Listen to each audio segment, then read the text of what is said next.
the Philippines can assert, reassert its right to implement Philippine laws.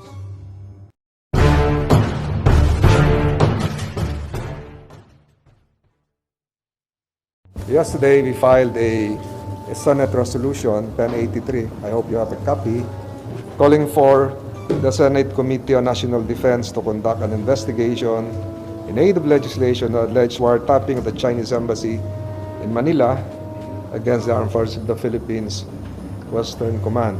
And I just talked to the chairman of the committee, Senator Jingo Estrada, and apparently we had an agreement that on Tuesday, he would conduct the hearing. So, pa-follow up ko na lang kay Senator Jingo, inviting the following. 1. Department of National Defense. 2. National Intelligence Coordinating Administration or Agency. 3. Department of Foreign Affairs. 4. If they will attend voluntarily the Chinese Embassy.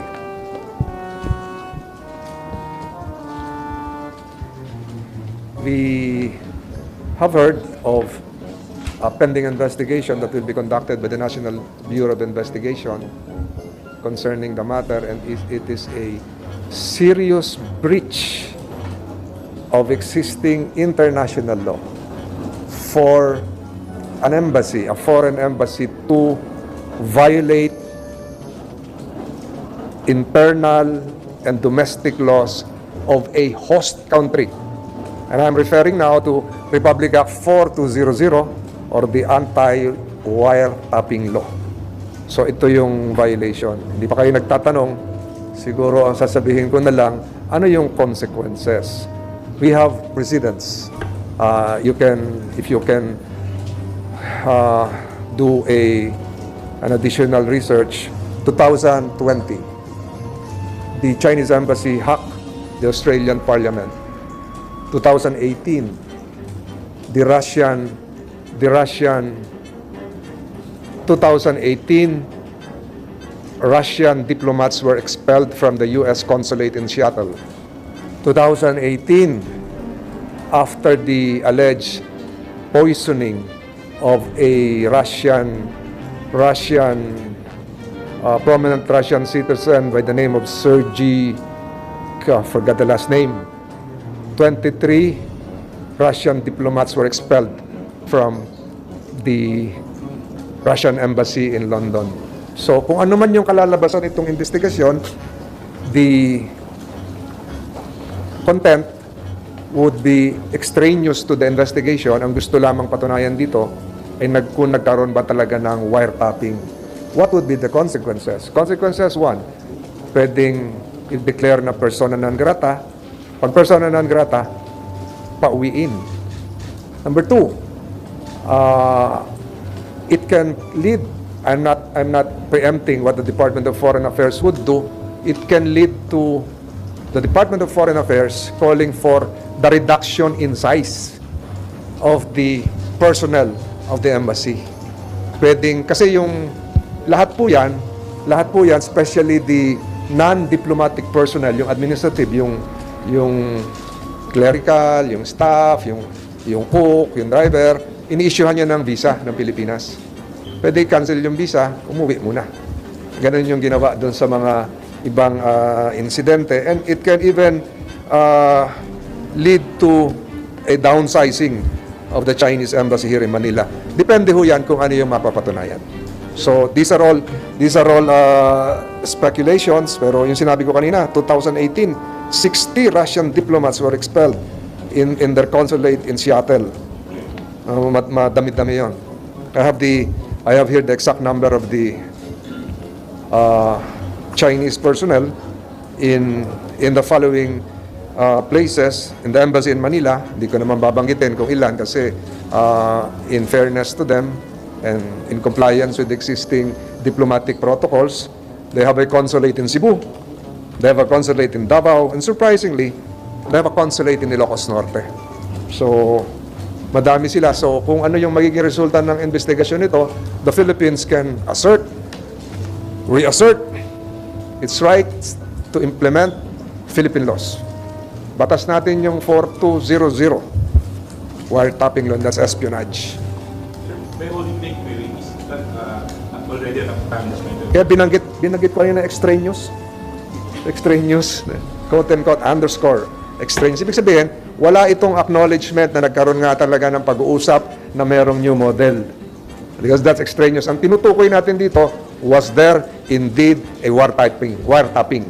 Hindi natin sinasabi dito na merong acknowledgement, merong implied recognition that there was indeed a new model. Hindi yun. The mere fact na nagkaroon ng wiretapping, kahit ito lang yung ceremonial greetings, good afternoon, ni hao, tinap mo, that's a violation of the wiretapping law. So, ilabas natin yung huwag kayong maguluhan, ilabas natin ng kaunti yung nilalaman, yung content ng alleged new model. Siguro mas kabisado niya na yung new model. Hindi ko alam yun. Kwento lang yun sa akin, yung new model. Yes, ma'am. Confirm na meron ng wiretapping. So, Ito na yung mga repercussions na sinabi ko. yeah, I mean, sir, yung content nung the wiretap, kasi sir, di ba, kumalat na yung alleged transcript nung wiretap conversation. So, kasi, sir, kung you'll dig into that, yung sa wiretapping, di ba parang you'll give credence that there was really a conversation and there was really that agreement na nagkaroon, agreement on the new model.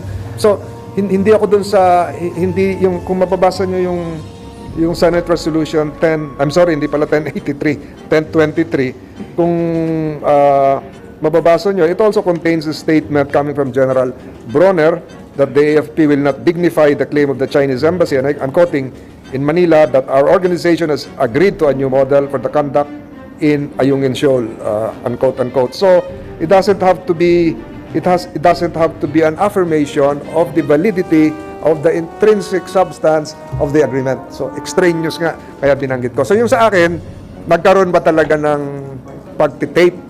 Kahit i-tape mo lang yung greetings, ni hao, good morning, wiretapping na yun. So, doon ako sa wiretapping, not to the existence of an agreement that would support the claim that there was indeed a new model. Para sa akin, mahalaga pong malaman ng lahat na noong 1965, pumirma ang Pilipinas sa isang kasunduan.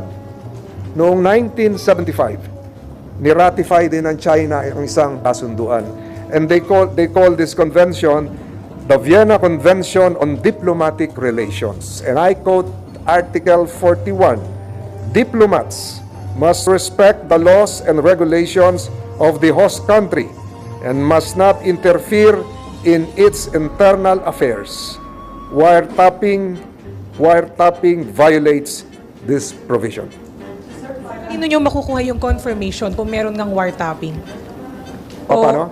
Yes, sir. Sinong magko-confirm kung nagkaroon nga ng wiretapping, sir? The participants in the alleged conversation, perhaps an authentication from the National Bureau of Investigation, and other experts that can give credence as to whether there was a wiretapping or not. Kung walang wiretapping, tapos na. Di ba? So, require... China officials lang naman yung nag-claim. Yes. Kung hindi nila ilalabas yun.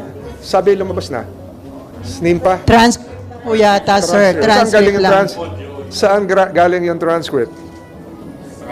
Sa kanila din. So kaya nga in-invite sila whether they would voluntarily be present, nasa kanila na yon. Ang tanong na sunod, meron na ba ang instance na napadalo dito ang mga foreign embassies? Meron po. Kung matatandaan nyo, nung araw, 18th Congress, ako ay nagpatawag ng meeting tungkol doon sa BARM. Nagdatingan po yung ambassador ng, I think, UK, EU, Sweden, Norway. Dito ginanap yun sa plenary kasi ang dami masyadong umattend. Umattend yung mga ambassadors voluntarily. Ma-confirm yun, dapat ma-produce yung audio recording Para ma-confirm na so talaga ano yung nagkaroon source ng wiretapping. transcript? Kaya nga, sir, dapat Yes, ma-produce Ano yung source ng transcript? Sa- It was written by the Chinese embassy. It was written on the article that the Was? If you can provide the names of the journalists, siguro si chairman na ng committee, ang may time pa naman.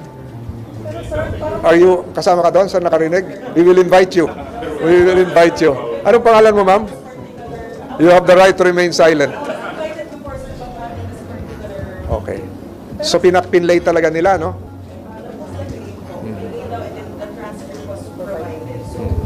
Hindi natin alam kung na-splice, kung ano man, di ba? So we will invite you because you... hindi ka. Pero sir, invite niyo ba si Vice Admiral Carlos kasi siya yung kausap, siya yung makaka-affirm, sir, kung... It now depends on the I think he's on leave. Out of respect to is also a good friend of ours. So siguro he will have to seek approval from higher authorities following the chain of command. So bahala na si Chairman Jinggoy. Makaka-affirm kung tama yung transcript, Kung meron kang ganon, if ever there was a conversation that took place, not in what would that prove? Admission or what? Kasi hindi sila pwedeng ma-compel, but because this involves a violation of Philippine laws, palagay ko dapat umattend sila para patunayan na in good faith sila. Para patunayan na wala silang inililihim.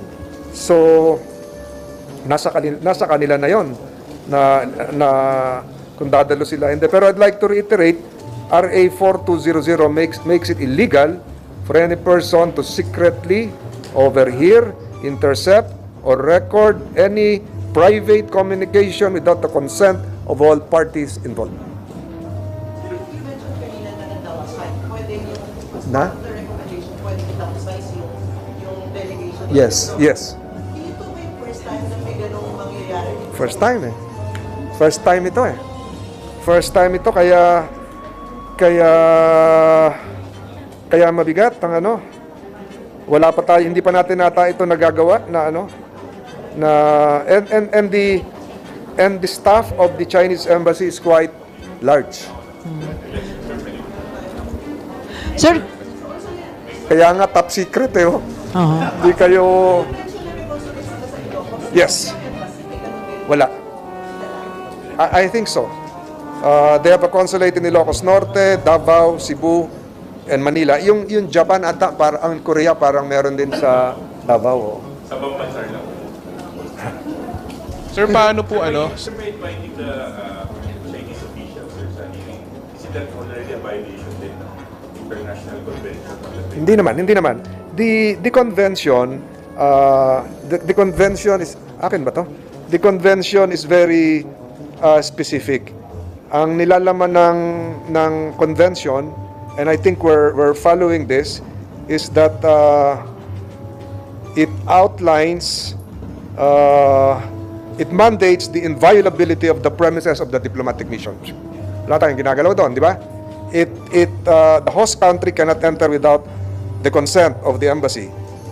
While this protects the embassy from intrusion, it implicitly requires the embassy to respect the sovereignty and the laws of the host country. Hindi kayo, kasi yung mga nangyayari noon baliktad, natandaan niyo yung sa Russia, nagpagawa ang US Embassy ng bagong embassy sa Moscow. Yung mga kontraktor ng Russia naglagay na ng mga eavesdropping equipment. Natandaan niyo yan?